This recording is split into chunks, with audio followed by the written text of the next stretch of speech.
I'm happy where we are right now. Our group has stayed relatively healthy, and that's really important at this time of the year. You can't afford to be down right now. There's some things that you have to get done within the next month, and without it, you can't be successful in June. So that's the goal right now, and this group has done a good job of doing it. This is a good team. This group has come together as a team real well. They have some expectations for each other, and that's what makes for a good team right now. This group is bought into that, and they started working on that early, and so it's starting to pay off with this group right now. We have some really high-end talent. We have some people that are really, really elite, and then we have some people that are going to score points, and that's where we are right now. So if I was going to tell you where our team is, that's where we are right now. Okay. Questions? We'll start back behind the lights on the right side to Ben. Hey, Coach, how confident do you feel just everyone's ability? We've seen the personal best, the season best, but for people to consistently start to hit those marks, because I know, Nationals, Yeah. SECs isn't just you roll out and you just assume everyone's going to do their best. Yeah, I mean, there's a time of the year when you are, this is a time of year where you're really trying to see what's in the tank, how good you can be. And it still goes forward that way. But in the end, it's who you beat. It's who you line up and who you beat.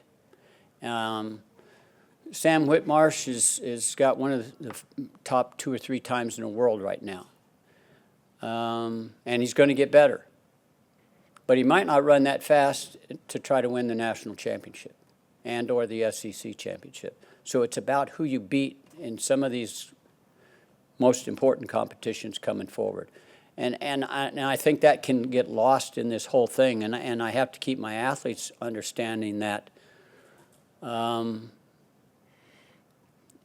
running fast, jumping high, throwing far is real important. You're trying to get that out of yourself.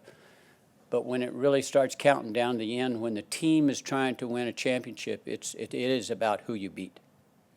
And then just how satisfying is it for you guys as a team, as a coaching staff, to know that, I know you have some high-end athletes that you're expecting a lot from, but Yeah. It seems like a lot of the success this year is given kind of the depth across the board, people who've been stepping up, been in this program for years, kind of getting to a point where they can be scorers at the national level. It doesn't all have to be on one group or one person or anything. No, that's right. It's fun to see some of these kids, some of these young people that have worked real hard for 2 years, and now they're starting to have some success.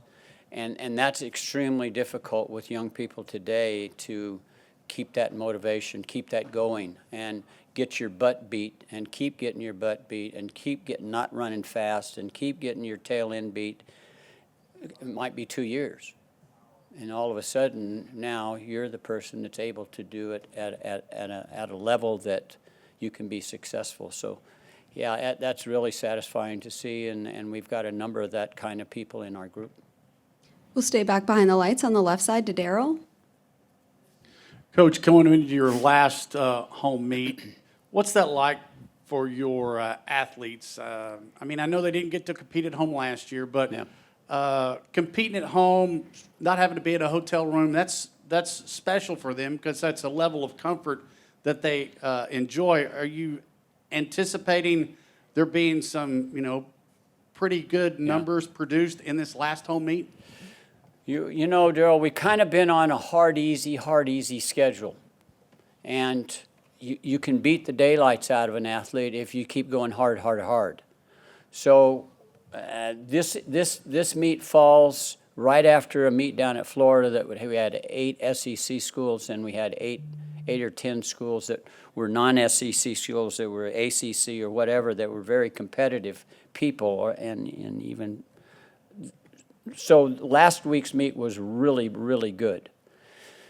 Next week we go to Philadelphia. It'll be really, really good. So you got to kind of look at this meet and see what we're going to try to get out of it. And we're going to do some different things at this meet this weekend. The level of competition is going to be something that that we're going to deal with and see if we can't get something done, even though it might not be the greatest group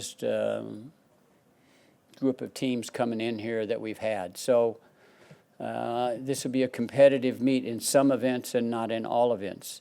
For our seniors, this is their last home meet, and we have I think I've got 20 seniors in this group out of 100 plus. So we have a normal group of seniors. This is the last one, and running at home is very important.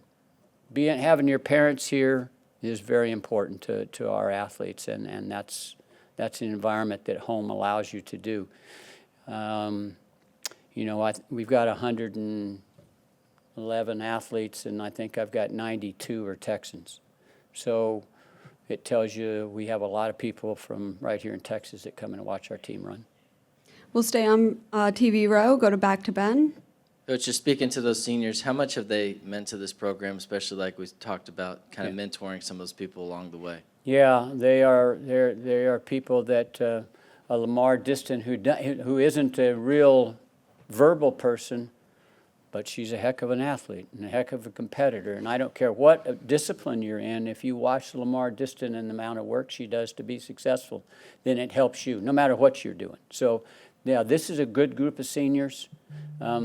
I think we have a really, really talented group of underclassmen, but this is a good group of seniors as well. We'll go front row on the right side to Brent. You're right at about 20 years here, closing in on it. It is 20. Spent time in Brenham a few years as well. Has the past 2 decades, been everything you expected when you left LSU to come to A&M? Just that overall experience? Yeah, I mean, LSU is a pretty good place that I left. I probably had the best facilities in the country. And when we left there, when we come here, we didn't have any facilities really to speak of. So, yeah, I mean, the challenge has been great, but I always knew, or at least I thought I knew, A&M was a destination place. It was a place that if you could display a degree of success, people would jump on board and get involved. We've been fortunate enough to have a degree of success, and we have a lot of people that are involved in our program, and so things have gotten better every year. Yep. And Bryce Foster, how have you seen him grow and kind of balance all the duties that he has as a collegian in two sports? Well, Bryce has done a good job, but he got hurt. We got to remember he got hurt, and so being out on the track has helped Bryce because it's an individual. I mean, he controls his movement, and that knee that has been hurt for a long time and now is healthy, he was able to deal with it in a different situation than being on the grass and on a football field. And I think it was a positive thing for him. He has not thrown what I think he's able to throw, not yet. But when you think of the injury, he's not going to. It's going to be.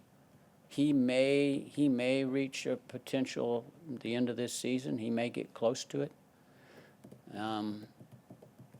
He's a pretty good competitor. But when you see him come across a ring 3 months ago, you know he wasn't coming across the ring. He was shying away from his knee. Well, that has to hurt him in anything he's doing. So he's gained confidence in himself and in his strength, and I think that's going to help him in football as well. Anything else? All right, thank you, Coach. Yep. Thank you.